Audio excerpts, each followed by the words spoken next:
தற்போது இந்த மழையையும் பொருட்படுத்தாமல் இவ்வளோ மக்கள் இங்கே வந்திருக்காங்கன்னா அதுக்கு காரணம் அல்பர்காஷ் நிறுவனத்தோட பொது மேலாளர் ஐயா அவர்கள் தான். அப்படிப்பட்ட மக்களோட பணியாளர்களோட மனங்களில் தவறுறாங்கன்னா அவங்களோட வாழ்க்கை வரலாறு எப்படி இருக்குன்றத நம்மளும் கண்டிப்பாக தெரிஞ்சுக்கணும் இல்லைங்களா? வாங்க கேட்டு தெரிஞ்சுக்கலாம். சிதம்பரம் வட்டம் கே ஆடூர் கிராமத்தை சார்ந்த திரு சண்முக சுந்தரம், திருமதி அலமேலு அம்மாள் ஆகியோருக்கு மகனாக பிறந்தவர். தனது தொடக்கப்பள்ளி படிப்பினை சிதம்பரம் வட்டம் கே ஆடூர் கிராமத்தில் பயின்றவர். பள்ளி மேல் படிப்பினை சிதம்பரத்தில் உள்ள ராமசாமி செட்டியார் மேல்நிலை பள்ளியில் பயின்றவர். உயர்கல்வியினை சென்னையில் பயின்றவர். சார்ட்டர்ட் அக்கவுண்டன்ட் துறையில் நிபுணத்துவம் பெற்றவர். சென்னையில் பல்வேறு நிறுவனங்களில் பணிபுரிந்த இவரது பயணம் வெளிநாடு நோக்கி சென்றது. சவுதி அரேபிய நாட்டில் அல்பர்காஷ் நிறுவனத்தில் சேர்ந்து இதே நிறுவனத்தில் 40 வருடங்களுக்கும் மேலாக பணிபுரிந்து நிறுவனத்தின் வளர்ச்சிக்கும் நிறுவனத்தின் ஊழியர்களின் வாழ்வாதாரத்திற்கும் உறுதுணையாக இருந்து வருகிறார். இவர் நிறுவனத்தின் முதன்மை பொது மேலாளராக இருந்தாலும் அலுவலர்கள் முதல் சாதாரண கடைநிலை ஊழியர்கள் வரை அனைவரையும் நன்கு அறிந்திருப்பார். அதாவது ஊழியரின் பெயர், அவரது எம்ப்ளாயி நம்பர், அவரது குடும்ப விவரம் ஆகிய அனைத்து விவரங்களையும் அறிந்த ஒரே பொது மேலாளர் இவர். நம்பிக்கையும் நேர்மையும் உண்மையும் கொண்டுள்ள இவரை நிறுவனத்தின் முதலாளி அவர்கள் நம்பிக்கை நட்சத்திரமாக வைத்திருந்தார். முதலாளி அவர்கள் தன் மீது வைத்துள்ள நம்பிக்கைக்கு மிகவும் விசுவாசமாக திகழ்ந்த முதன்மை பொது மேலாளர், மதிப்பிற்கும் மரியாதைக்கும் உரிய திரு சபாநாயகம் ஐயா அவர்கள் நிறுவனத்தை எட்டாத உயரத்திற்கு கொண்டு வர அல்லும் பகலும் பாடுபட்டு இன்று நிறுவனத்தை உச்ச நிலைக்கு கொண்டு வந்துள்ளார்.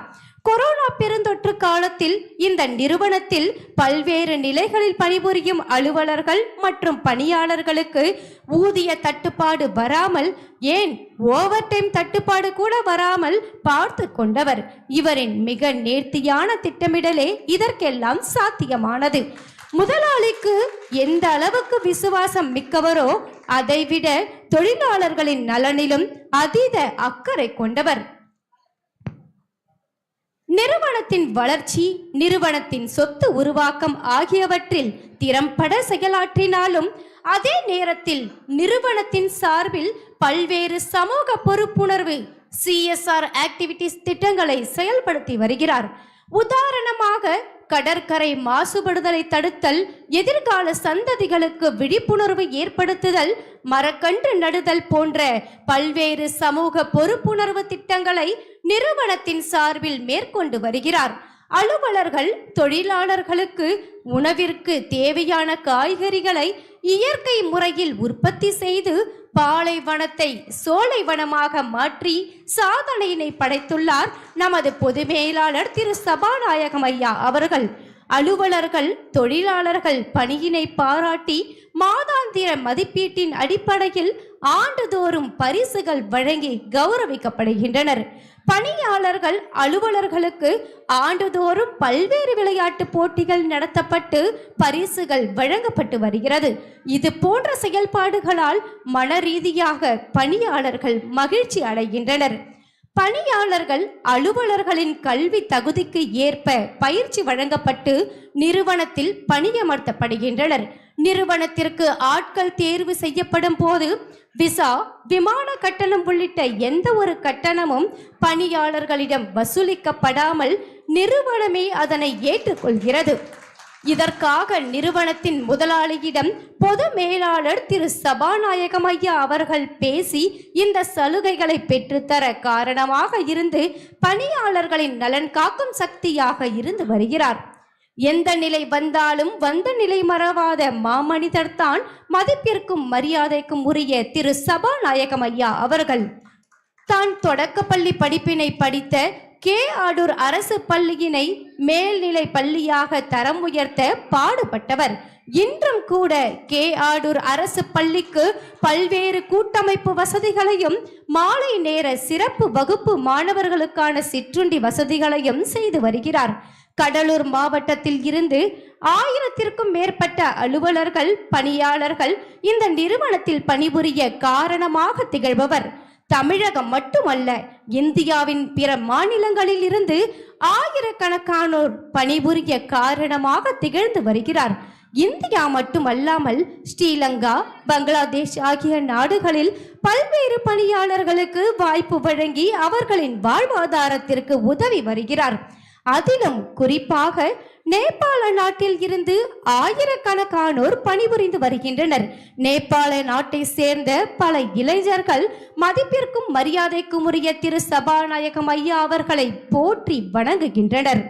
சவுதி அரேபியா நாட்டின் அரசு நிறுவனமாக அரம்கோ பல்வேறு சவால் நிறைந்த பணிகளை அல் பர்காஷ் நிறுவனத்திற்கு வழங்கி உள்ளது. அந்த பணிகளை மிகவும் நேர்த்தியாக செய்து முடிக்க பல்வேறு திட்டமிடல்களை கொண்டு சாதனை புரிந்த நிறுவனமாக திகழ காரணமாக அமைந்தவர்தான் மதிப்பிற்கும் மரியாதைக்கும் உரிய திரு சபாநாயகம் ஐயா அவர்கள். சவால் நிறைந்த பணிகளை செய்யும் ஒரே நிறுவனம் அல் பர்காஷ் நிறுவனம் என பெயர் பெற காரணமானவர் நமது பொது மேலாளர் அவர்கள்.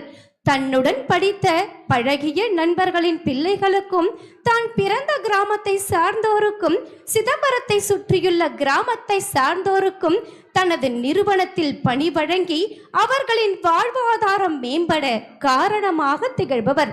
அல் பர்காஷ் நிறுவனத்தில் தான் எப்படி உண்மையாகவும் விசுவாசமாகவும் கடின உழைப்பும் நிறுவனத்திற்கு செலுத்தி வருகிறாரோ அதே போன்ற அனைத்து நிலை அலுவலர்களும் பணியாளர்களும் முழு ஈடுபாட்டுடன் செயல்பட வேண்டுமென்ற முன் உதாரணமாக திகழ்ந்து வருகிறார். சவுதி அரேபியா நாட்டில் கட்டமைப்பு பணிகளை மேற்கொள்ளும் பல்வேறு உலகளாவிய நிறுவனங்களிலேயே தொழிலாளர் நலன் காக்கும் ஒரு சிறந்த நிறுவனம் அல் பர்காஷ் நிறுவனம் தான் என்பதை பாராட்டி சவுதி அரேபிய நாட்டின் அரம்கோ நிறுவனத்தால் சான்று வழங்கி கௌரவிக்கப்பட்டது. சாதனை தமிழரான திரு சபாநாயகம் ஐயா அவர்களை தலைமையுரையாற்ற அன்போடும் பாசத்தோடும் மக்களின் கைத்தட்டலோடு கேட்டுக்கொள்கிறோம்.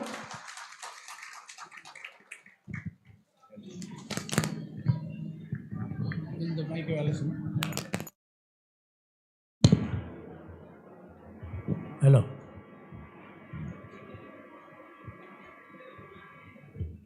வாழ்வதற்கு பொருள் வேண்டும், வாழ்வதிலும் பொருள் வேண்டும். இதுதான் எங்கள் வாழ்க்கை பயணம். செயலில் துணிவு, பிறர்வால் கனிவு, உயர்வில் பணிவு, உழைப்பில் நேர்மை, பேச்சில் இனிமை. இதுவே எங்கள் வெற்றியின் இலக்கணம்.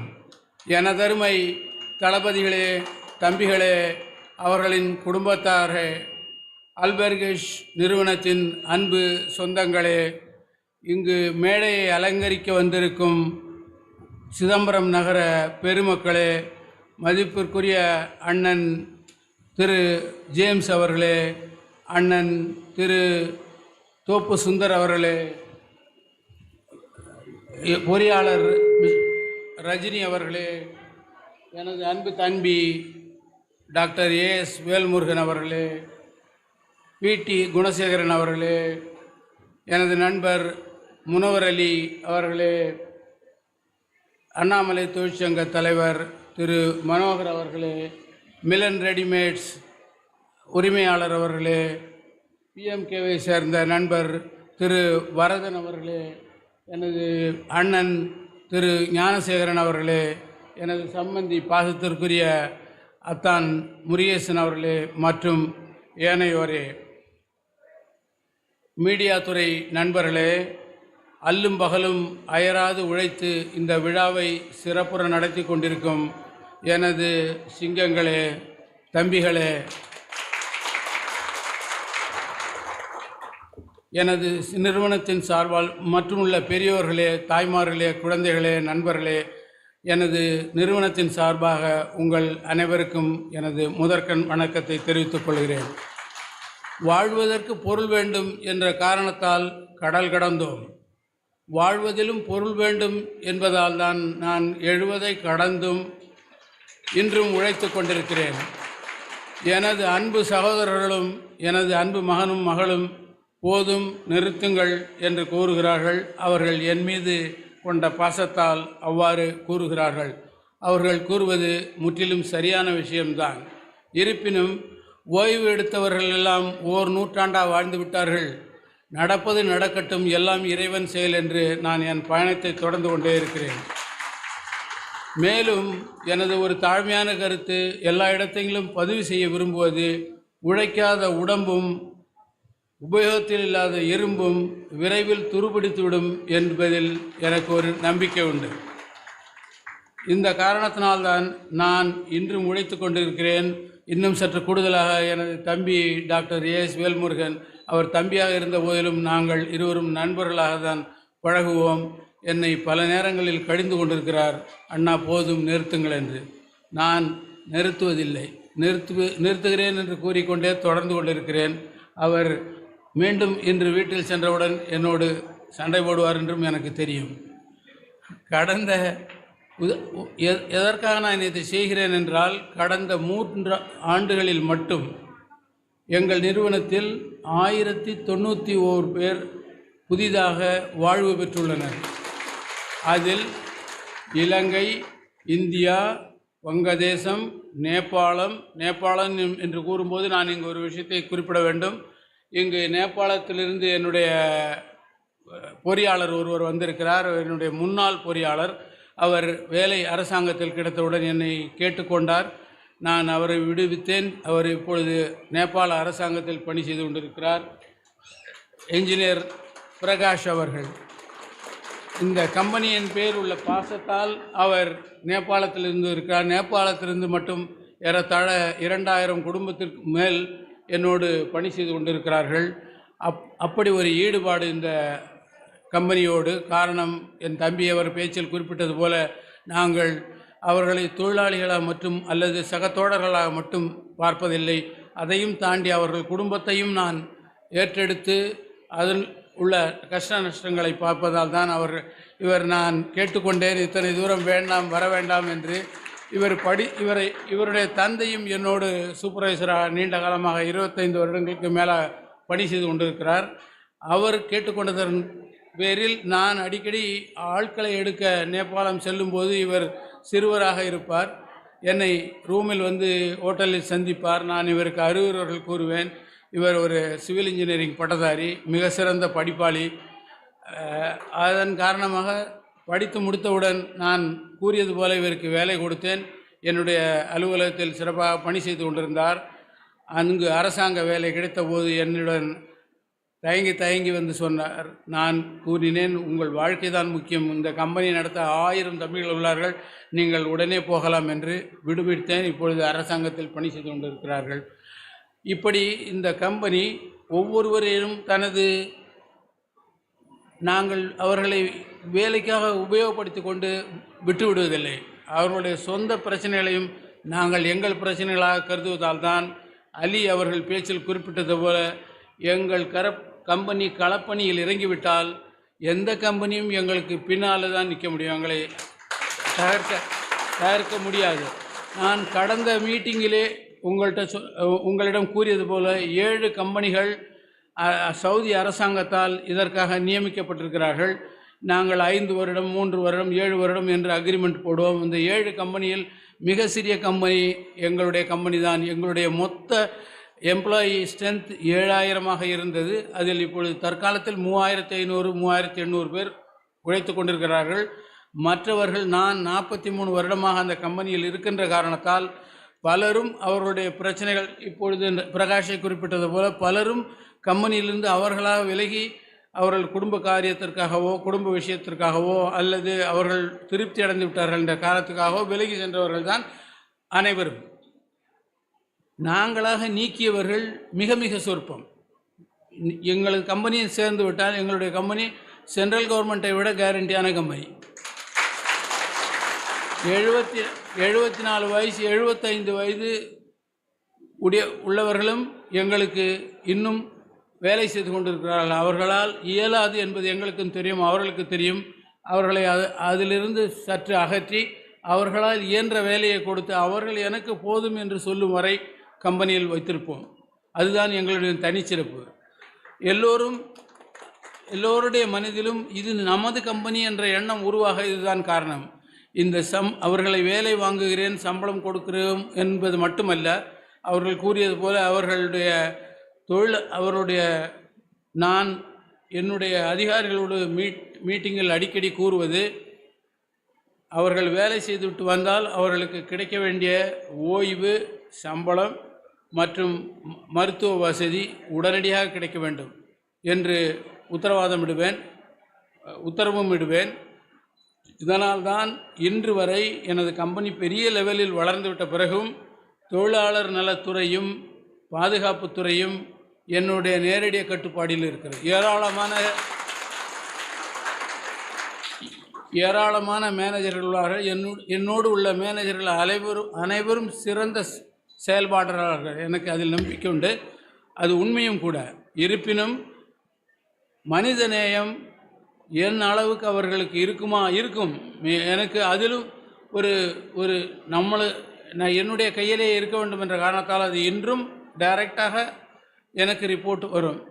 அதன் காரணமாகத்தான் சென்ற வருடம் எங்களுடைய செயல்பாட்டிற்காக பாராட்டி அரசாங்கம் எங்களுக்கு அவார்டை கொடுத்தது. அதை நாங்கள் பெற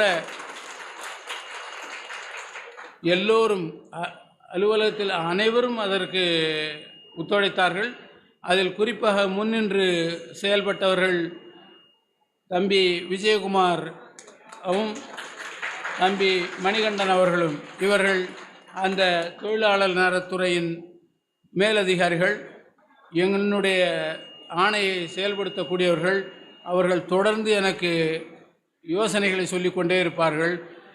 அதன் தொடர்ச்சியாக உலக அரங்கில் எங்கள் கம்பெனிக்கு கிடைத்த முதல் அங்கீகாரம், அதை காணொலியில் இடும்படி கேட்டுக்கொள்கிறேன். உலக அளவில் அமெரிக்காவில் இப்லோகா என்று அழைக்கப்படும் ஒரு நிறுவனம் உள்ளது. அது உலகத்தில் உள்ள எல்லா பைப்லைன் கன்ஸ்ட்ரக்ஷன் கான்ட்ராக்டர்ஸ்களுடைய கூட்டமைப்பு. அதன் சார்பாக 142 கம்பெனிகள் கலந்து கொண்ட அந்த போட்டியில் எங்களுடைய நிறுவனம் முதல் பரிசு பெற்று, அதை எங்களுடைய ஒரு மூத்த மேலாளர் எங்களால் பயணிக்க நேரமில்லாத காரணத்தால் அவரை எங்கள் சார்பாக அனுப்பி வைத்தோம். பல திசைகளிலிருந்தும் உலகமிருந்தும் வர வேண்டும் என்ற காரணத்தால் துருக்கி ஒரு சென்டரான இடமாக இருக்கும் என்று துருக்கியில் அந்த அவார்டு கொடுக்கப்பட்டது. அந்த அவார்டை தான் நீங்கள் இதில் திரையில் காண்கிறீர்கள். இப்படி நாங்கள் ஒவ்வொரு விஷயமும் பார்த்து செய்வது பலரது கண்களில் படுகிறது. அதனால் நாங்கள் பாராட்டப்படுகிறோம். பின்பு எனது அன்புக்குரிய தலைவர் திரு முகமது பர்கேஷ் ஐயா அவர்களை பற்றி பேச வேண்டுமென்றால் இன்று முழுவதும் பேசிக்கொண்டே இருக்கலாம். என்னை விட்டாலும் பேசுவேன், என்னுடைய தம்பிகளை தளபதிகளை விட்டாலும் பேசுவார்கள். அவ்வளவு நல்ல விஷயங்கள் செய்த ஒரு மாமனிதர். அவரை நாங்கள் வாழ்க்கையில் மறக்கவே முடியாது. எங்களுடைய கடைசி மூச்சில் தான் நாங்கள் அவரை மறப்போம். அதுவரை மறக்க வாய்ப்பில்லை. யார் இந்த ஏன் இந்த திருவிழா? தில்லை நகர தெருக்களில் ஏன் அச்சடிக்கப்பட்ட இவரின் திருவுருவம்? எங்கள் மறைந்த தலைவர் மாசற்ற மனிதர், மாமனிதர். எங்களுக்கெல்லாம் வாய்ப்பை தந்தார், அதனால் வாழ்க்கையை தந்தார். வாழ்க்கையை மட்டும் தரவில்லை, வாழ்க்கையில் மிகப்பெரிய வசதியும் தந்தார். அது மட்டுமல்ல, அதிகாரம் தந்தார் எனக்கு. அந்த அதிகாரம் தனக்கு நிகரான அதிகாரம் கொடுத்தார். அதனால்தான் என்னால் இயல்பாக செயல்பட முடிகிறது. நினைத்து நான் அண்ணன் கூறினார்கள், அதற்கு நான் இப்பொழுது விடை சொல்லிவிடுகிறேன். திரு சுந்தரண்ணன் அவர்கள் சொன்னார்கள், நீங்கள் மேடையில் எங்களை அழைத்து பேச வைத்து விடுகிறீர்கள், எல்லோரும் எங்களிடம் வருகிறார்கள் என்று. அண்ணன் கூறுவது 100க்கு 100 உண்மையான விஷயம். என்னோடு ஏகப்பட்ட அப்ளிகேஷன்ஸும் வருகின்றன. இங்கு எனக்கும் என்னுடைய முதலாளிக்கும் எல்லோருக்கும் செய்ய வேண்டிய என்ற எண்ணம் நிறைவாக உண்டு. ஆனால் நாங்களும் சில சட்டத்திட்டங்களுக்கு கட்டுப்பட்டவர்கள். காரணம், நானோ எனது தலைவர்களோ தம்பிகளோ உழைப்பை இட்டால் வேலைகளை ஏராளமாக அள்ளித்தர அரசாங்கம் காத்து கிடக்கிறது. என்னோடு எங்களிடம் வாருங்கள். அரசாங்கத்திற்கு பல பகுதிகள் உள்ளன. அந்த பகுதியில் உள்ள அதிகாரிகள் என்னை நேரடியாக தொடர்புகளால் அல்லாது எனது தளபதிகள் மூலமாக வேண்டி விரும்பி கேட்டுக்கொள்வது எங்களிடம் பணி எடுங்கள் என்று. காரணம், அலி குறிப்பிட்டது போல அவர்கள் சொல்லிய நேரத்திற்கு முன்பே நாங்கள் வேலையை முடித்து விடுவோம். இது சாதாரண வேலை அல்ல, மிக மிக கடினமான வேலை. இது ஒரு இன்ஜினியரிங் விஷயம். அது அலி போன்றவர்களுக்கு தெரியும். அத்தனை ஈஸியாக செய்துவிட முடியாது. நாங்கள் மட்டும் அதில் சம்பந்தப்படவில்லை. பல்வேறு கம்பெனிகளை அதில் ஒருங்கிணைக்க வேண்டும், சரியான நேரத்தில் ஒருங்கிணைக்க வேண்டும். அதை செய்வதில் நாங்கள் மிக மிக வல்லவர்களாக தேர்ந்தெடுக்கப்படுவதால் மீண்டும் மீண்டும் எங்களை கேட்டுக்கொண்டிருப்பார்கள். இப்படிதான் சமீபத்தில் ஒரு வேலைக்காக அரசாங்கம் எங்களை அணுகிய போது எங்களுடைய தலைமையகத்தில் உள்ள அதிகாரிகள் கூடி விவாதித்து, இது நம்மளால் கையில் ஏராளமான வேலைகள் உள்ளதால் இதை இப்பொழுது செய்ய வேண்டாம், எடுக்க வேண்டாம். காரணம், எங்கள் கம்பெனிக்கு குறிக்கோள், என்னுடைய குறிக்கோள், என்னுடைய முதலாளியோட குறிக்கோள், பணம் என்று வரும் நாளை போகும், பெயர் போகக்கூடாது என்பதுதான். அதனால் நாங்கள் ரெப்புடேஷனுக்கு மிக மிக முக்கியத்துவம் கொடுப்போம். வேலை வேண்டாம் என்று சொல்லக்கூடிய ஒரே ஒரு நிறுவனம் எங்களுடைய நிறுவனம் தான். இதை அடிக்கடி அரசாங்க அதிகாரிகள் மேஜையில் வைத்து சொல்வார்கள். ஒரே கம்பெனி, வேலை கொடுத்தாலும் வேண்டாம் என்று சொல்லக்கூடிய கம்பெனி ஒரே கம்பெனி அல்பர்கேஷ் என்று தான். அதற்கு காரணம், சொன்ன சொல்லை காப்பாற்ற வேண்டும் என்ற ஒரே காரணம்தான். அந்த காரணத்திற்காக தான் அண்ணனுக்கு நான் வார்த்தை கொடுக்கும்போது அளந்து கொடுக்க வேண்டியிருக்கிறது. காரணம், அரசாங்கம் அனுமதித்தால் தான் நாங்கள் உள்ளே கொண்டு போக முடியும். இன்றும் 5000 முதல் 10,000 பேருக்கு வேலை கொடுக்கக்கூடிய சக்தி எங்களுக்கு உள்ளது. ஆனால் சவுதி அரசாங்கத்தின் அனுமதி கிடைப்பதில்லை. அவர்கள் அனுமதி கொடுக்கிறார்கள். நாங்கள் சிறந்த செயல்பாட்டாளர்கள், கான்ட்ராக்டர் என்பதால் எங்களுக்கு அனுமதி கொடுக்கிறார்கள். ஆனால் ஒரு கண்டிஷன், எல்லா நாட்டவருக்கும் நீங்கள் வாய்ப்பு தர வேண்டும். ஒரு நாட்டவருக்கு அதிகபட்சமாக 40% தான் தர வேண்டும் என்பது சட்டம். நான் இந்த பகுதியை சேர்ந்தவன், 43 வருடத்திற்கு முன்பு சென்றவன் என்ற ஒரே காரணத்தால், அதுவும் அல்லாமல் என்னுடைய செயல்பாட்டில் கிடைக்கக்கூடிய இந்த வாய்ப்பும் வேலையும் நான் என்னுடைய முதலாளிகளிடம் சொல்லுவது, நமது கம்பெனியை சேர்ந்து நம்மோடு வேலை செய்பவர்களுக்கு முன்னுரிமை கொடுக்க வேண்டும். அதனால்தான் நாங்கள் விசாவை ஏலம் விடுவதில்லை, விசாவை விற்பதில்லை. விசாவுக்கு நாங்கள் செலவு செய்து ஆட்களை கொண்டு போகிறோம். காரணம், அவர்கள் உழைப்பு அவர்களுக்கு போக வேண்டும் என்பது. அண்ணன் அறிய வேண்டியது, நான் இப்பொழுது என்னுடைய பேச்சில் கூறியது 3800 பேர் உள்ளார்கள் என்றால், ஒவ்வொருவருக்கும் நான் ஒரு விசா கொடுத்தாலும் 3800 விசா எனக்கு அவர்களுக்கு தர வேண்டும். பின்பு உங்களை போன்ற நல்ல ஊரில் பெரிய மனிதர்கள், நல்லவர்கள் கேட்கின்ற உதவிகளையும் செய்ய வேண்டும். இதுதான் எனக்குள்ள பிரச்சனை. இதையும் தாண்டி நான் செயல்பட்டு என்னால் வாய்ப்புகளை உருவாக்க முடியும். அதற்கு அரசாங்கத்தின் அனுமதி தான் பிரச்சனை. இப்பொழுது நான் கூறி கொண்டு வந்த அந்த கான்ட்ராக்ட் விஷயமாக எங்களுடைய தலைமையகம் மறுத்தவுடன் அரசாங்கம் மீண்டும் எங்களை தொடர்பு கொண்டு இது மிகவும் சிக்கலான பணி, சீக்கிரமாக முடிக்க வேண்டியது, உங்களால் தான் முடியும், இதை மீண்டும் மறுபரிசீலனை செய்யுங்கள் என்று கேட்டுக்கொண்டார்கள். அதன் அடிப்படையில் நான் இந்தியாவில் இருந்த காலத்தால் என்னை தொலைபேசியில் தொடர்பு கொண்டார்கள். நாங்கள் கூட்டத்தை கூட்டினோம்.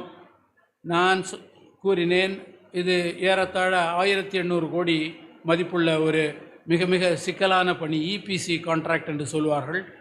ஒரு பெரிய எண்ணெய் பவர் பிளான்ட்டுக்கு எரிவாயு சப்ளை செய்ய வேண்டிய பைப்பை கொடுக்க வேண்டும். 42 கிலோமீட்டர் பைப்லைன் போட்டு கொண்டு வந்து நிறைய அதில் எல்லா விதமான எலக்ட்ரிக்கல், எலக்ட்ரானிக்ஸ், டெலிகம்யூனிகேஷன், ஹச்வேக், சிபி என்று பல துறைகளை சேர்ந்த நிபுணர்கள் சேர்ந்து செய்ய வேண்டிய வேலை நான் எடுத்தேன். என்னுடைய தளபதிகள், சார் எப்படி சார், நம்மளோடு ஏகப்பட்ட வேலைகள் கையில் உள்ளது என்றார்கள்.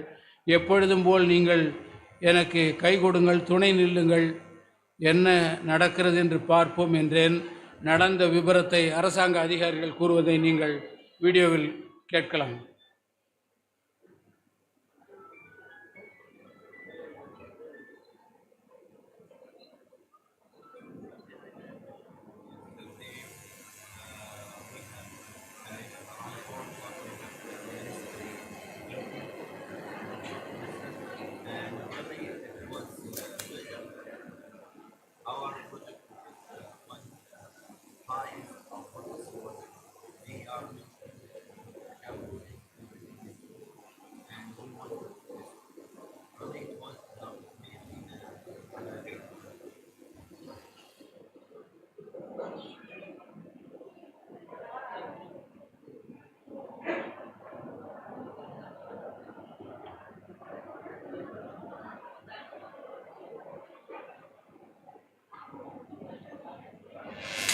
It's really highly appreciated. Yesterday, we have around 4 o'clock, we have a ministry meeting with the Deputy of Minister.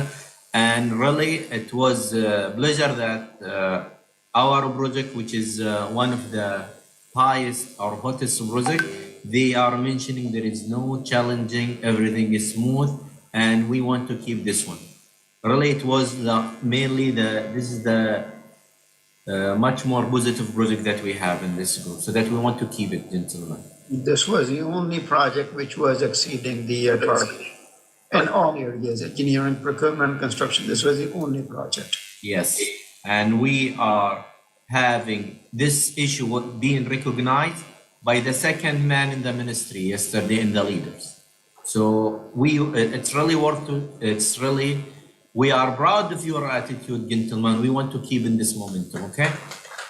I assure you on behalf of my team, this will be happening till we close this project. As we were saying in the kickoff meeting, we will be behind you always and we will not let you down. Thank you very much. Thank you very much. இங்கு அவர்கள் அரசாங்கத்தில் என்ன கூறுகிறார்கள் என்றால் உங்களுக்கு கேட்டதா என்று எனக்கு தெரியவில்லை. அதனுடைய விளக்கத்தை கூறிவிடுகிறேன்.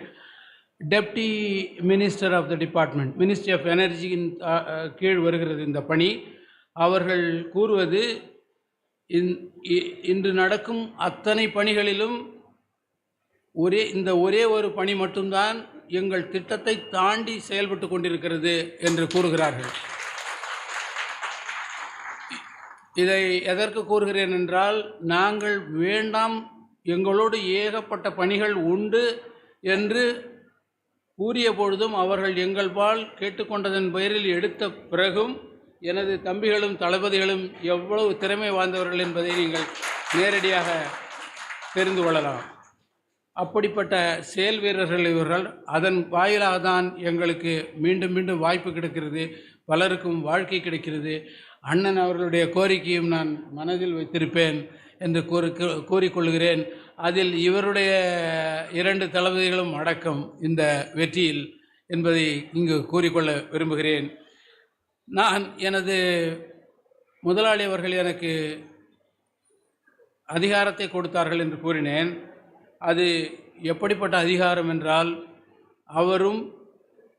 அவருக்கு இணையாக அவர் என்ன முடிவெடுத்தாலும் அதை போன்ற முடிவை எடுக்கும் அதிகாரம் எனக்கும் கொடுத்துள்ளார். அவர் இருந்தவரை இதை செயல்படுத்தினார். அதையும் தாண்டி சில சமயங்கள் அவரை அணுகினால் அவர் என்னோடு அவர்களோடு கூறுவார், பாஸ் முன்னில் உட்கார்ந்திருக்கிறார், அவரை சென்று பாருங்கள் என்று. அதுதான் அவர் கூறும். அதை கடைசி வரை வழிகாட்டி நடந்தார், அதுபோல் செயல்பட்டார். எனது தம்பிகள் தளபதிகள் அனைவரும் அறிவர். அவர் இறக்கும்போது என்ன சொல்லி இறந்தார் எனக்கு தெரியாது. நான் இந்தியாவில் இருந்தேன், அவர் ஐரோப்பாவில் இருந்தார் என்று. அவரது புதல்வர்களும் அதே வழியில் செயல்படுகிறார்கள். சமீபத்தில் நடந்த ஒரு நிகழ்வு, நான் இந்தியாவில் இருக்கிறேன், ஒரு மூத்த மேலாளர், அந்த சவுதி நாட்டை சேர்ந்தவர், என்னை தொடர்பு கொண்டு ஒரு விஷயத்திற்காக கேட்கிறார். நான் அதற்கு ஒரு யோசனை சொல்கிறேன். அப்பொழுது அவரிடம் நான் கூறுகிறேன், நீங்கள் முதலாளியிடமும் கேட்டுக்கொள்ளுங்கள் என்று. அதற்கு அவர் கூறிய பதில், நான் உன்னை கிழக்கே போ என்று சொன்னாலோ அல்லது எனது சகோதரர்கள் கிழக்கே போ என்று சொன்னாலோ, சபா மேற்கே போ என்று சொல்லிவிட்டால் நீ மேற்கே திரும்பக்கூடாது. நீ போய்கொண்டே இருக்க வேண்டும், திரும்ப எங்களோடு வர வேண்டிய அவசியமில்லை என்று கூறினார்கள். என்றால் 43 வருடமாக அந்த குடும்பத்திற்கு 3ஆம் தலைமுறைக்கு நான் விசுவாசமாக உழைத்து கொண்டிருப்பதை அவர்கள் அங்கீகரித்ததன் விளைவுதான் இது. அதையும் தாண்டி அவர் மறைந்தபோது கம்பெனி அவருடைய 3 மகன்களுக்கும் மாறியது. அவர்கள் 3 பேரும் இன்று என்னுடைய முதலாளிகள். இந்த படங்களில் பார்க்கிறீர்கள், அவர்கள்தான். அவர் ஏராளமான சொத்துக்கள். இங்கு நான் ஒரு விஷயத்தை குறிப்பிட வேண்டும். என்னுடைய முதலாளியும் நம்மை போன்ற ஒரு சாதாரண நடுத்தர வர்க்கத்தை சேர்ந்தவர் தான். அவரும் என்னை போல படிப்பால் உயர்ந்தவர் தான். அவர் அமெரிக்காவில் படித்துவிட்டு சவுதி வந்தார். நான் இந்தியாவில் இருந்து வேலைக்காக சவுதி சென்றேன். நாங்கள் இருவரும் தோளோடு தோள் நின்று உழைத்த உழைப்பு தான் இன்று எங்களுடைய தலைமையகம் 22 மாடி கட்டிடமாக உயர்ந்து நிற்பதற்கு எங்களுடைய உழைப்பும் எங்களுடைய அரவணைப்பும், அதனால் இந்த தம்பிகளும் தளபதிகளும் கொடுத்த ஒத்துழைப்பும் தான் அந்த நிர்வாகத்திற்கு காரணம். அதே போல கடந்த ஒரு 2 வாரத்திற்கு முன்பு நடந்த ஒரு நிகழ்வு. நாங்கள் புதிதாக ஒரு தொழில் தொடங்க இருக்கிறோம். அது இன்னும் எனது நண்பர்களுக்கு தெரியாது.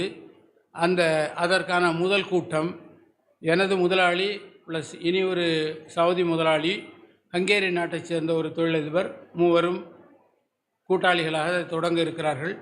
என்னையும் அழைத்தார். இது உள்ளே சென்றேன். உள்ளே செல்லும்போது அறிமுகப்படுத்தினார். அதில் அந்த சவுதி முதலாளிக்கு நான் பல வருடமாக அங்கே இருப்பதால் என்னை நன்றாக தெரியும். ஹங்கேரி நாட்டுக்காரருக்கு நான் யார் என்று தெரியாது. அப்பொழுது எங்களுடைய முதலாளி, இவர்தான் எங்களுடைய கம்பெனியின் பொது மேலாளர் என்றார்.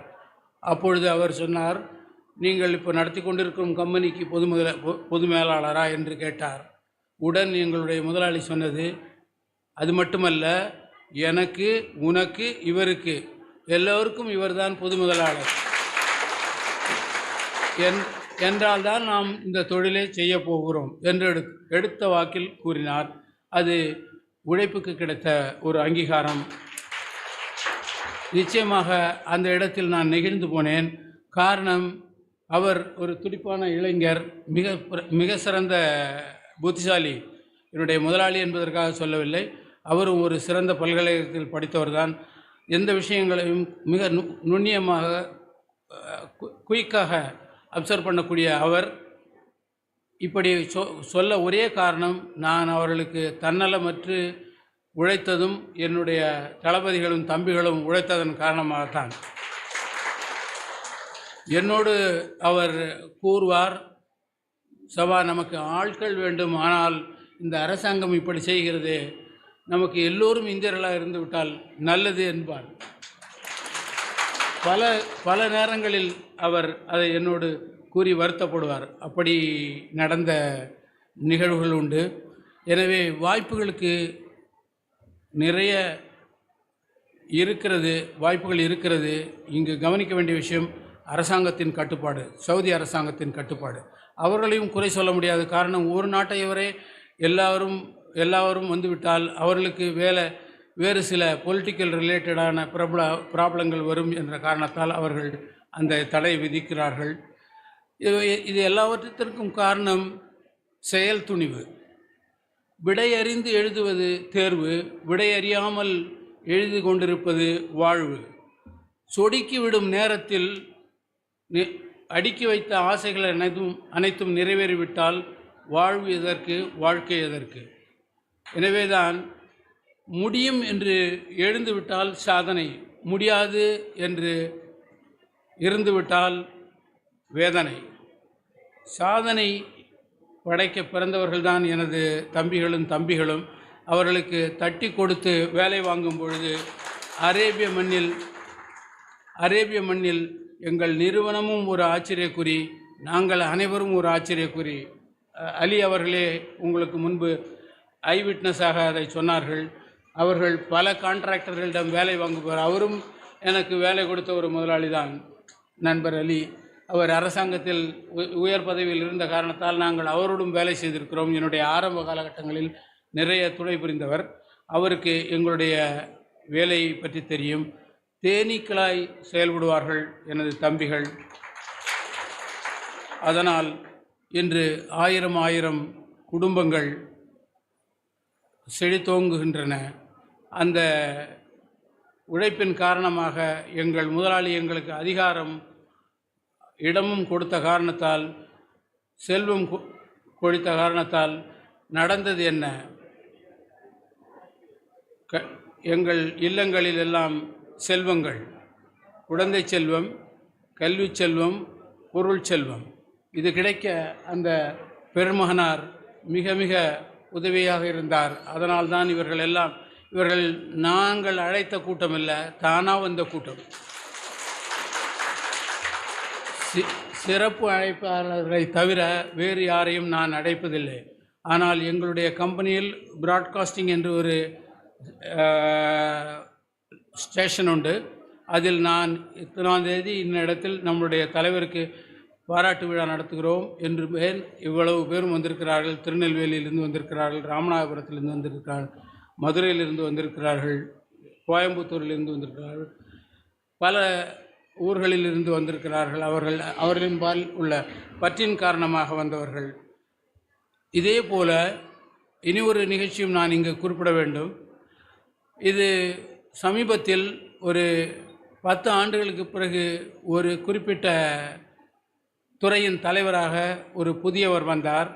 அவர் எங்களை அழைத்து, நீங்கள் எனக்கு உதவி புரிய வேண்டும், நான் புதிதாக பொறுப்பேற்றிருக்கிறேன், எனக்கு ஒரு கேஸ் வெல்லை துரிதமாக முடித்து தர வேண்டும் என்று கேட்டுக்கொண்டார்.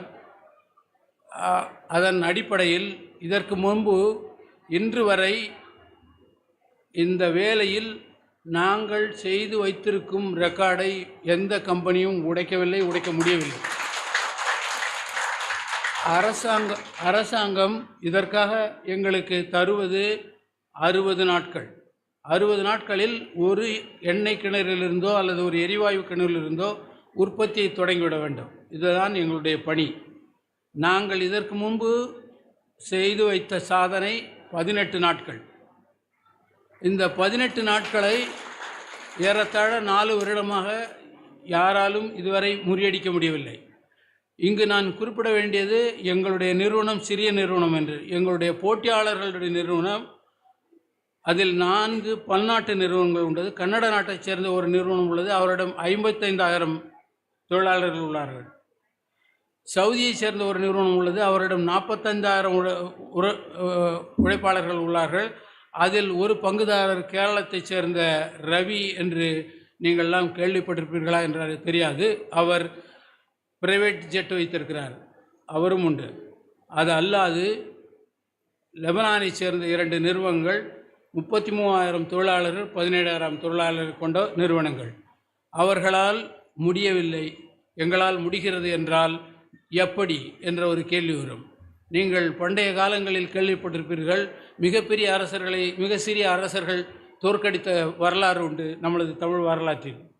நிச்சயமாக இது செயல்படுத்தி இருக்கிறார்கள். வீரநாச்சியார் அவ்வளவு பெரிய ஆங்கிலேயர்கள் கண்ணில் விரலை விட்டு ஆட்டியவர்கள் மிக சிறிய அரசிதான். இது ஒரு கட்டுப்பாடு இருந்தால் செயல்திறன் சிறந்து இருக்கும். அதையும் தாண்டி எங்களுடைய நிறுவனத்தில் ஒரு சிறப்பம்சம், எனக்கு முழு அதிகாரம் கொடுத்த காரணத்தால் ஃபைனான்ஸ் சம்பந்தப்பட்ட விஷயங்களில் நான் இங்கிருந்து ஃபோன் செய்தால் அங்கு அதனுடைய துறை அதிகாரிகள் அடுத்த பேச்சு பேசாமல் செயல்பட தொடங்கி விடுவார்கள். மற்ற கம்பெனிகளில் அதிக தொழிலாளர்கள் இருக்கும்போது அங்கே புரோட்டோகால் அரசாங்கத்தில் கூறுவது போல் இந்த ஃபைல் ஒரு இடத்துலேருந்து ஒரு இடம் போகிறதுக்குள்ளே 1 மாதம் ஆகிடும். நாங்கள் 1 மாதத்தில் ப்ராஜெக்டை முடிச்சுட்டே வந்துடுவோம். இப்போ அந்த அதிகாரி கேட்டுக்கொண்டதற்காக நாங்கள் 15 நாட்களில் முடித்து கொடுத்தோம். இதோ இந்த சர்டிஃபிகேட் கிடைத்து எங்களுக்கு ஒரு 2 வாரம் தான் இருக்கும். இந்த சர்டிஃபிகேட் கிடைக்க முழு கம்பெனியும் காரணம். இருப்பினும் அனைவரையும் இங்கு மேடைக்கு அழைக்க முடியாது என்ற காரணத்தால் அதில் முன்னின்று செயல்பட்ட ஜெகதீஷ் அவர்களை மேடைக்கு அழைக்கிறேன். சிவகுமார் அவர்களை மேடைக்கு அழைக்கிறேன். இன்ஜினியரிங் மேனேஜர் சிவகுமார் அவர்களை சிவகுமார் அவர்கள் இங்கு வந்துள்ளாரா?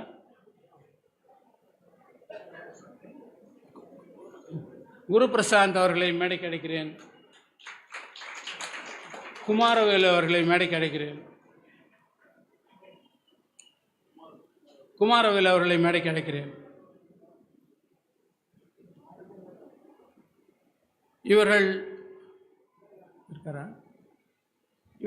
இவர்கள் முன்னின்று செயல்பட்டார்கள். நாங்கள் அனைவரும் பின்னின்று உதவி புரிந்தோம். அதனால் இன்று எங்களுக்கு சபையில் மரியாதை. தேங்க்யூ.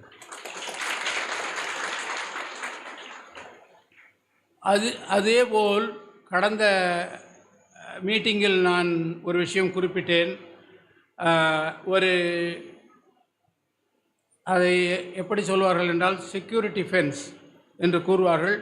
அது மிக உயர்ந்த பாதுகாப்பு ஏரியாக்களை சுற்றி வளைத்து பாதுகாக்க உபயோகப்படும்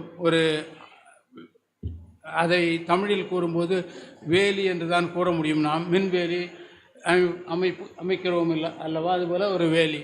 அதை சிவகுமார் அவர்கள் வந்து கொண்டிருக்கிறார்கள்.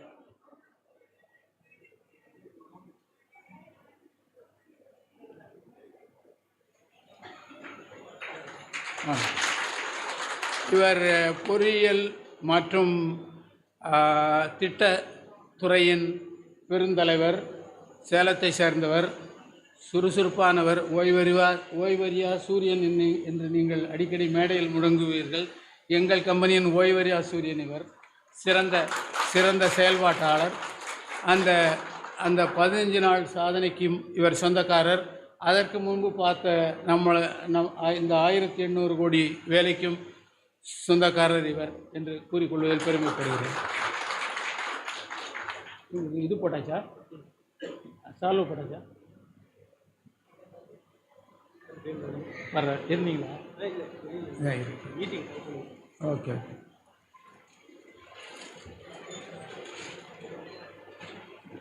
எங்களுடைய மேனேஜர்களுக்கு நான் மரியாதை செலுத்திய போது இவர் ஒரு கம்பெனி மீட்டிங்கில் வெளியில் இருந்த காரணத்தால் இவரை அழைக்கவில்லை. எங்களுக்கு கம்பெனி வேலையும் முக்கியம், இந்த மீட்டிங்கும் முக்கியம். அதனால் அவர் அதை செய்து கொண்டிருந்தால் இப்பொழுது அவருக்கு அந்த மரியாதை செய்வது.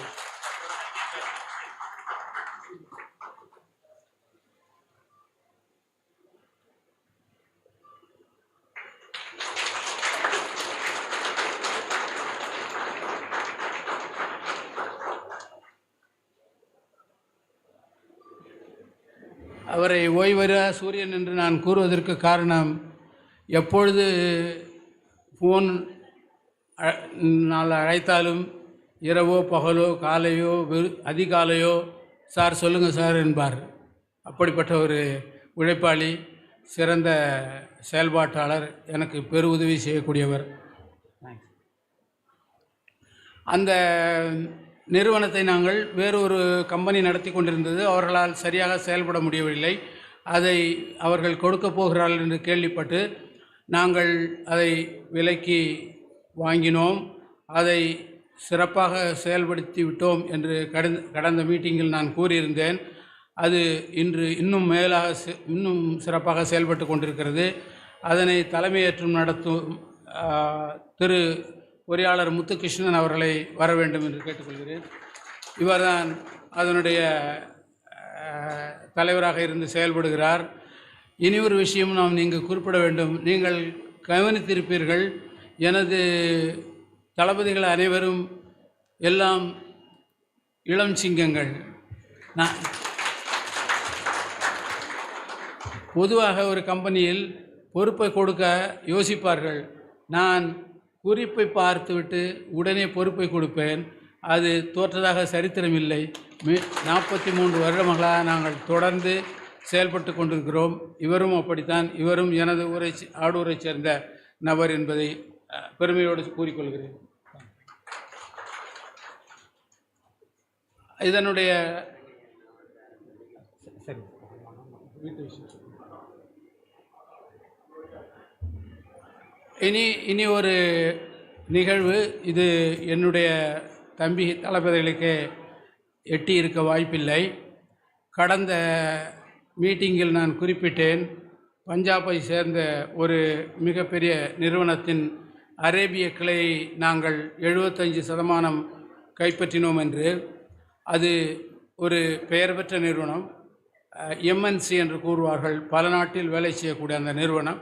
அவர்கள் அரேபிய மண்ணிலும் சவுதியில் தனியாக இருந்தார்கள். பல நாட்டில் ஏறத்தாழ ஒரு 14 நாட்டில் அவர்கள் பணி செய்து கொண்டிருந்த கம்பெனி.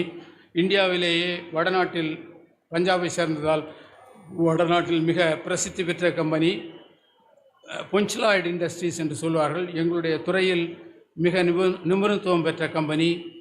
அது அடுத்த தலைமுறைக்கு கை மாறும் பொழுது, அந்த தந்தை நடத்தி கொண்டிருக்கும் பொழுது சிறப்பாக நடத்தி கொண்டிருந்தார். அதன் பிறகு இளைய சமுதாயத்தின் கையில் சென்றபோது, அவரும் நல்ல மனிதர்தான், அவர் எடுத்த சில முடிவுகள் சரியாக வராத காரணத்தால் அது தொய்வு ஏற்பட்டு 2017 State Bank, Bank of Baroda, Indian Bank, இப்படி ஒரு பேங்க் கன்சார்டியம் என்று கூறுவார்கள், அவர்களெல்லாம் சேர்ந்து இன்சால்வன்சி பெட்டிஷன் கொடுத்து விட்டார்கள். ஆர்பிஐ மூலமாக அந்த கம்பெனி ஏலத்திற்கு கொண்டு வர வேண்டிய சூழல். மிகப்பெரிய நிறுவனம், பல இடங்களில் சொத்துகள் உள்ளதாலும் கடன்கள் உள்ளதாலும் பிரச்சனைகள் உள்ளதாலும் இதுவரை கடந்து கொண்டே வந்தது. அந்த நிறுவனத்தின் அரேபிய கிளையை மட்டும் நாங்கள் 75% கொடுத்து வாங்கியோம். வாங்கும் பொழுது அது தத்தளித்து கொண்டிருந்தது. ஒரு முக்கியமான வேலையை செய்து கொண்டிருந்தார்கள், எங்களை போன்ற ஒரு பணியை. ஆனால் அதை செயல்படுத்த அவரிடம் பணம் இல்லை என்று அவர்கள் பலரிடம் சென்றபோது ஒருவருக்கும் கொடுக்க மனமில்லை. காரணம், இந்த காலத்தில் பணம் வாங்குவது அத்தனை எளிதல்ல. எல்லா பேங்கிலும் எழுதி வைத்திருப்பார்கள், இது உங்கள் பேங்க்கு, நீங்கள் வரலாம் என்று. உள்ளே போனதான் தெரியும் அது அவர்கள் பேங்க்கு, நம்ம பேங்க் இல்லை என்று. இது என்னுடைய அனுபவம். எல்லாருக்கும் இந்த அனுபவம் இருக்கும் என்று நம்புகிறேன். அவர்கள் கூடுவது ஒன்று, அங்கு நடப்பது வேறு. அங்கு எல்லா வீட்டில் உள்ள எல்லா சொத்தையும் எழுதி தரணும், தந்ததுக்கு அப்புறம் தான் நமக்கு கடன் கொடுப்பாங்க. இங்கே நான் என்னுடைய ஒரு சொந்த விஷயத்தையும் இங்கே சொல்லிடுறேன். நான் 1999 என்னுடைய தொழிலை தொடங்கினேன். முதல் தொழிலை சவுதி அரேபியாவில் வேலை செய்து கொண்டே நான் இங்கே ஒரு தொழில் தொடங்கினேன். அதுக்கு 2 காரணம். ஒன்று என்னுடைய துணைவியாருக்கு உடம்பு சரியில்லை. திடீர்னு எனக்கு என்னுடைய தம்பி சொன்னார், என் குடும்பம் எனக்கு பிரச்சனை இல்லை அப்படின்னு. அது ஒரு விதத்தில் உண்மைனாலும், ஆனால் என்னுடைய துணைவியாருக்கு ஒரு பிரச்சனைனா எனக்கு எல்லாத்தையும் விட்டுட்டு அதை தான் பார்ப்பேன். என்னுடைய மகனோ மகளோ அவர்களை பார்த்து கொள்வார்கள். தன்னம்பிக்கை மிக்கவர்கள், தகுதியானவர்கள், திறமையானவர்கள் என்பதில் எனக்கு எள்ளளவும் சந்தேகமில்லை. அதனால் என் துணைவியாரின்பால் என் ஒரு கண் எப்பொழுதும் இருந்து கொண்டிருக்கும். அதனால் நான் அந்த தொழிலை தொடங்கினேன். தொழிலை தொடங்கி என்னிடம் பொருள் வசதி இருந்த காரணத்தால் நான் எந்த பேங்க் ஃபெசிலிட்டிக்கும் போகவே இல்லை. தொழில் ஒரு லெவலை எட்டும் பொழுது அதற்கு மேலும் முதலீடு செய்ய வேண்டும் என்றால் அது என்னுடைய சக்திக்கு மீறி போகின்றது. ப்ளஸ் இன்கம் டேக்ஸ் பர்பஸ்க்காகவும் லோன் வாங்குவது தான் சரி என்று நான் அதற்கு முன்பு ஏறத்தாழ ஒரு 20-25 எனக்கு சரியாக நினைவில்லை, பேங்க் ஆஃப் முஜராவாக இருக்கும் பொழுதே நான் அதில் கணக்கு வைத்திருந்தேன். பின்பு அது ஐசிஐசியாக மாறியது. ஐசிஐசியாக மாறியவுடன் அன்றைய காலகட்டத்தில் நான் கேட்ட தொகையை விட பல மடங்கு அவர்களிடம் என்னுடைய வைப்பு தொகை இருந்தது. நான் கேட்டது அன்று வெறும் 7 லட்சம் ரூபாய் தான். அதற்கு பேங்க் மேனேஜர் அனுமதி கொடுத்து விட்டார், அசிஸ்டன்ட் மேனேஜர் அனுமதி கொடுத்தார். அங்கு இருந்த ஆஃபீஸர் இங்கு இருக்கிறார், அவருக்கும் தெரியும் அந்த கதை. ஆனால் அவருடைய சட்ட பிரகாரம் அவர்கள் அதை ஒரு ஃப்ரான்ச்சைஸ்க்கு கொடுக்க வேண்டும். என்னோடு ஏராளமாக நின்று என்னோடு ஏறத்தாழ 400-500 பொறியாளர்கள் வேலை செய்து கொண்டிருக்கிறார்கள். அன்று ஒரு பொறியாளர் வந்தார், ஒரு சிவில் இன்ஜினியர் வந்தவுடன் நான் அமர வைத்து காப்பி கொடுத்தேன். அவர் கேள்விகள் கேட்டார், பதில் கொடுத்தேன். சிவசக்தி நகர் தான் நான் குடியிருக்கிறேன், அந்த வீடை தான் நான் கொடுக்கிறேன், அந்த பத்திரத்தையும். அதற்கு பின்னால் 2 மனை இருக்கிறது. சிவசக்தி நகரில் ஒரு மனையில் என்னுடைய வீடு. அதுதான் எங்கள் குடும்பத்தின் முதல் வீடு. அதனால் நான் அதை விட்டு மாற வேண்டாம் என்று என்னுடைய தம்பியும் கேட்டுக்கொண்டதால் என்னுடைய தாய் தந்தையர் வாழ்ந்த இடத்திலே வாழ வேண்டும் என்று வாழ்ந்து கொண்டிருக்கிறேன். அதனுடைய பின்புறம் 2 மனைகள் வந்தது. 3 கிரவுண்ட் நிலம், ஒரு வீடு, 1200 சதுரடி உள்ள வீடு. நான் கேட்டது 7 லட்சம் ரூபாய். அவர் எல்லாம் ஓகே டிக் அடிச்சுட்டே வந்தார். அடிச்சுட்டே வந்துட்டு கடைசியில் சொன்னார், பின்னால் இருக்கிற மனை ஏன் சார் உங்கள் ஒய்ஃபு பேரில் வாங்கினீங்கன்னு கேட்டார். அதை நான் வாங்கிய 7 வருஷம் 6 வருஷம் ஆயிடுச்சு. நான் சொன்னேன், சார் அவங்க என்னுடைய நிறுவனத்தில் ஒரு பார்ட்னர். நான் என்னுடைய நிறுவனத்துக்காக லோன் கேட்குறேன். நானும் அதில் பார்ட்னர், என்னுடைய மனைவியும் அதில் பார்ட்னர். நானும் பார்ட்னர், அவங்களும் பார்ட்னர். நான் தான் பிரைமரி அப்ளிகண்ட்டு.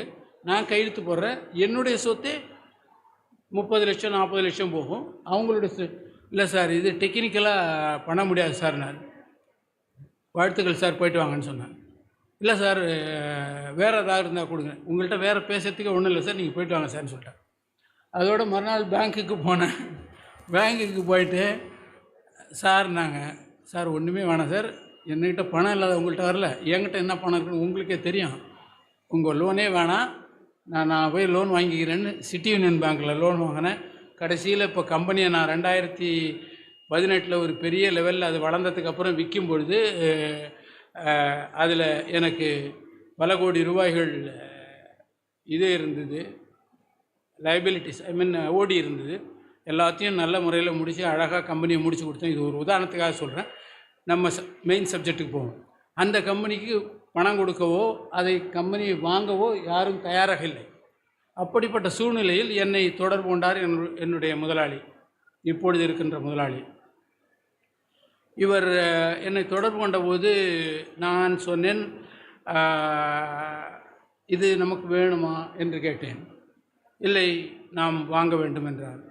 அப்பொழுது நான் கூறினேன், சரி போயால் ஒரு 100-150 கோடி நஷ்டம் போகட்டும், ஆனால் நாம் எடுக்கும் செயல் ஒரு நல்லெண்ணத்தின் பால் எடுக்கிறோம். அங்கு 347 தொழிலாளர்கள் உள்ளார்கள், அதில் 300க்கு மேல் இந்தியர்கள். அதை எடுப்போம் என்று முடிவெடுத்தோம். அந்த அவர்கள் ஒப்புக்கொண்ட வேலையை கடந்த டிசம்பர் 20 முடிக்க வேண்டிய வேலை டிசம்பர் 17 முடித்து கொடுத்தோம். அதற்கும் எங்களுக்கு ஒரு அவார்டு கிடைத்தது. ஆனால் அதற்கு பிறகு பிரச்சனை கொஞ்சம் வந்தது. எப்படி என்றால், எந்த பலனும் எதிர்பார்க்காமல் ஏகப்பட்ட பணத்தை எடுத்து கொடுக்கிறார்கள், இவரிடம் எதை கேட்டாலும் கிடைக்கும் என்று சில பிரச்சனைகளை உருவாக்கினார்கள். நாங்கள் எடுத்தது அந்த நிறுவனத்தை மீண்டும் நிலைநிறுத்த அந்த சமயத்தில் தேவைப்பட்ட தொகை. அதற்கு அப்புறம் நீங்கள் உழைங்கள், உங்களுக்கு தேவைப்படும் பொழுதெல்லாம் நாங்கள் உதவி செய்கிறோம், பொருளாகவோ மற்ற உபகரணங்களாகவோ கொடுத்து உதவுகிறோம் என்ற பொழுது அவர்கள் ஒத்துழைப்பு தர மறுத்தார்கள். இருந்தும் நான் அதை சரிப்படுத்தி கொண்டு வந்திருக்கிறேன். நான் குறித்த காலத்தில் அதை முடிக்க முடியவில்லை. அதற்கு அவருடைய ஒத்துழைப்பு இல்லாததுதான் காரணம். இப்படியே வந்து கொண்டிருந்த போது 2 வாரங்களுக்கு முன்பு ஒரு இனிப்பான செய்தி கிடைத்துள்ளது. காரணம், அந்த இன்சால்வென்சி ப்ரொசீஜர் முடிந்து அது ஏலம் விடப்பட்டது. அந்த ஏலத்தை திரு அதானி குழுமம் அவர்கள் எடுத்துவிட்டார்கள். இந்த 25% அவர்களுக்கு போய் சேரும். இன்று ஒரு 3 அறைகளில் தொடங்கிய ஒரு நிறுவனம், அப்பொழுது நான் சேர்ந்தபோது இருந்தது 52 பேர் மட்டும்தான். இன்று அல்பர்கேஷ் நிறுவனம் 75%, அதானி குடும்பம் 25% என்பது எங்கள் சாதனையின் இன்னொரு மைல்கல். இது நல்ல எண்ணத்திற்கு கிடைத்த பரிசாகவே நான் நினைக்கிறேன். அதானியோடு நாங்கள் கூடிய அளவில் எந்த நிலையிலும் இல்லை. ஆனால் இறைவன் கொடுத்ததாகவே நான் இதை நம்புகிறேன். என்ன நடக்கும் இனி? அவர் அதானி இதை கைப்பற்ற காரணம், அவர் பல்வேறு தொழில் செய்கிறார், நீங்கள் அனைவரும் அறிவீர்கள். அவரிடம் இல்லாத ஒரு தொழில் இவர்கள் இந்த இன்ஃப்ராஸ்ட்ரக்சர் குரூப் என்று கூறுவோம், எங்களை எல்லாம் இன்ஃப்ராஸ்ட்ரக்சர் என்பார்கள். அதில் அவரும் இருக்கிறார். அதானி இன்ஃப்ராஸ்ட்ரக்சர் என்று ஒரு கம்பெனி இருக்கிறது. அது அவ்வளவு செழிப்பான எங்களைப் போல செயல்பாட்டில் உள்ள கம்பெனி அல்ல. அதையும் தாண்டி இந்த கம்பெனியினுடைய சரித்திரத்தில் இவர்கள் டிஃபென்ஸ் எக்யூப்மெண்ட் செய்யக்கூடிய லைசன்ஸும் வைத்திருக்கிறார்கள் என்ற ஒரு காரணத்திற்காக அதை கைப்பற்றியிருக்கிறார். இப்பொழுது என்ன நடக்கும்? நாங்கள் எந்த வேலையும் எடுக்க முடியும். செயல்திறன் எங்களிடம் உள்ளது, பணத்திறன் அவரிடம் உள்ளது. அதனால் இந்த கம்பெனி உயர பறப்பதற்கு உத்தரவாதம் கிடைத்துவிட்டது.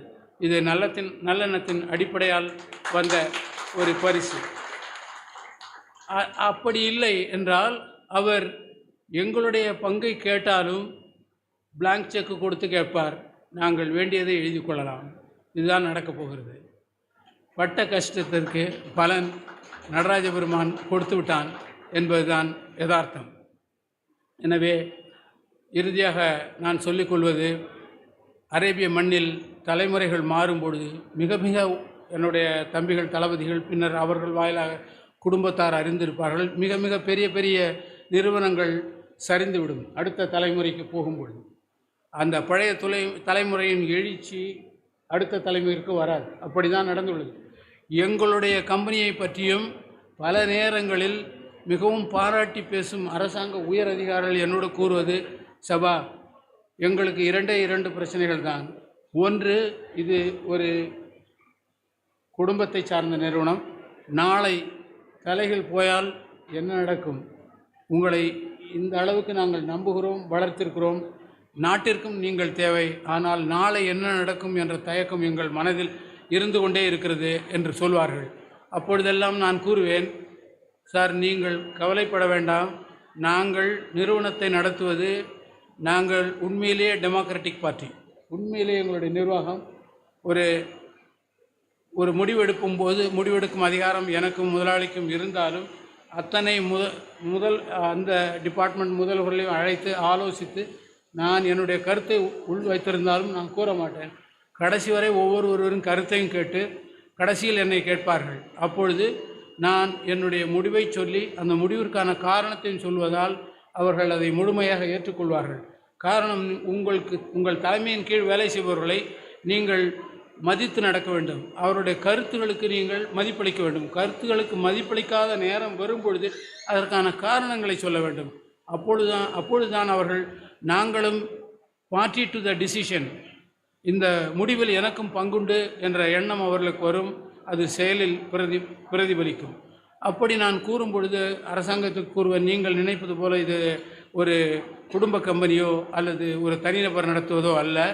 நாங்கள் ஒவ்வொரு விஷயத்திலும் முக்கியமான விஷயங்கள் கூடி முடிவெடுத்து தான் செய்வோம். Majority opinion prevails. பல நேரங்கள் நடந்துள்ளது. எங்களுடைய முதலாளி கருத்துக்கு எதிர்கருத்து நாங்கள் கொண்டிருப்போம். எங்கள் முதலாளி ஓகே, நீங்கள் நினைத்தது செய்து கொள்ளுங்கள் என்று கூறியிருப்பார். என்னுடைய கருத்திற்கு எதிராக என்னுடைய தளபதிகள் கூறுவார்கள், நான் ஏற்றுக்கொள்வேன். இதுதான் எங்களுடைய செயல்பாட்டின் தனி சிறப்பு. அதனால்தான் எங்களுக்கு வெற்றி மேல் வெற்றி கிடைத்து கொண்டிருக்கிறது. இப்படி வரும் இந்த சூழ்நிலையில் நான் அவர்களிடம், அரசாங்கத்திடம் கூட நீங்கள் கவலைப்பட வேண்டாம் என்று. கொரோனாவில் ஒரு திருமணத்திற்காக நான் இங்கு வந்தேன். திரும்பி போக முடியவில்லை. அவர் ஐரோப்பா சென்றிருந்தார். அவர் திரும்ப வர முடியவில்லை. ஐரோப்பாவில் இறந்து விட்டார். இறந்தபோது அவர்களுடைய பிள்ளைகளோடு என்ன சொன்னார்களோ எனக்கு தெரியாது. நான் ஏறத்தாழ அது 5 வருடங்களுக்கு முன்பு நடந்தது. அப்பொழுது நான் ஒரு 38 வருடம் அந்த கம்பெனியில் வேலை பார்த்து விட்டேன். ஒரே நாற்காலியில் அமர்ந்து எந்த விதமான ஏச்சிக்கும் குற்றங்களுக்கும் அல்லது குற்றச்சாட்டுகளுக்கும் இடம் கொடுக்காமல் வாழ்ந்த காரணத்தால் நான் முதலாளியும் இல்லை. இவர்களெல்லாம் இளம் இரத்தம். இனியும் தொடர வேண்டுமா? நான் தொடர்வதுதான் கம்பெனிக்கு நல்லது. ஆனால் தொடர்வது அவர்களுக்கு பிடிக்குமா அல்லது அது அவர்களுக்கு சங்கடத்தை தருமா? காரணம், நான் வளைந்து கொடுப்பவன் அல்ல. மிகவும் எளிமையானவன், மிகவும் பண்பானவன். ஆனால் கருத்துக்களை எடுத்து உரைக்கும் பொழுது நான் அரசாங்க அதிகாரிகளுக்கு முன்பும் சரி, எங்களுடைய முதலாளிகளுக்கு முன்பும் சரி, விட்டு கொடுக்கும் பழக்கம் எனக்கு இல்லை. அதனால் 30 நாள் மூசா அவர்கள் சொல்லியது போல 30 நாள் முடிந்தது. நான் தனியாக பேச வேண்டும் என்றேன். வாருங்கள் என்றால், இல்லை நான் வீட்டிற்கு வருகிறேன் என்று வீட்டிற்கு சென்றேன். வீட்டிற்கு சென்று நான் தொடர வேண்டுமா என்று கேட்டேன். அடுத்த நிமிடம் எனது கையை பிடித்து கொண்டார். கண் கலங்கியது. எங்கள் அப்பா நாங்கள் எதிர்பார்க்காத நேரத்தில் எங்களை விட்டு சென்று விட்டார்கள். இந்த நேரத்தில் நீங்களும் செல்லக்கூடாது. நாளை முதல் நீங்கள் எப்படி செயல்படுகிறீர்களோ அப்படியே செயல்படலாம் என்று கூறினார்கள். நான் மீண்டும் சில விஷயங்களை எடுத்து சொல்ல வேண்டிய சூழ்நிலை. சொன்னேன், இல்லை நீங்கள் கண்டினியூ பண்ண வேண்டும் என்று கேட்டுக்கொண்டார்கள். அது நடந்தவுடன் மறுநாள் நான் அலுவலகம் சென்று எங்களுடைய அதிகாரிகளோடு சில விஷயங்களை பேசி கொண்டிருந்தேன். அப்பொழுது உள்ளே வந்தவர் நேரடியாக வந்தார் மேஜைக்கு. நாமெல்லாம் எதிர்பாரா வண்ணம் நமது தலைவர் சென்று விட்டார். நாளை முதல் இவர்தான் தலைவர், இவர் கூறுவதுதான் நான் உட்பட கேட்க வேண்டும் என்று சொல்லி சென்றார். இந்த பெயர் நான் பெற காரணம் எனது தாய் தந்தையார், எனது அண்ணியார்கள், எனது அண்ணன்கள், எங்கள் குடும்பம். என் தம்பி குறிப்பிட்டது போல நாங்கள் நல்ல சிந்தனை நல்ல எண்ணம் கொண்ட குடும்பத்தில் பிறந்தவர்கள். எல்லோரும் வாழ வேண்டும், எல்லோருக்கும் வாழ்வு வேண்டும் என்று எப்பொழுதும் நினைக்கக்கூடியவர்கள். எனக்கு நல்லது பொருள் இல்லாவிட்டாலும் நல்ல விஷயங்களையே சொல்லி என்னை வளர்த்த காரணத்தால் நான் இந்த பெயரை இந்த தம்பிகள் தளபதிகளின் உதவியோடு பெற்று இந்த பதவியில் இருக்கிறேன். இன்னும் எனக்கு இறைவன் ஆயுளை தந்தால் 1000 பேருக்கு உதவி செய்வேன், அவர்களுக்கும் வாய்ப்பு தருவேன், அண்ணன் அவர்களுடைய கோரிக்கையும் நிறைவேற்றுவேன் என்று கூறி விடைபெறுகிறேன். வணக்கம்.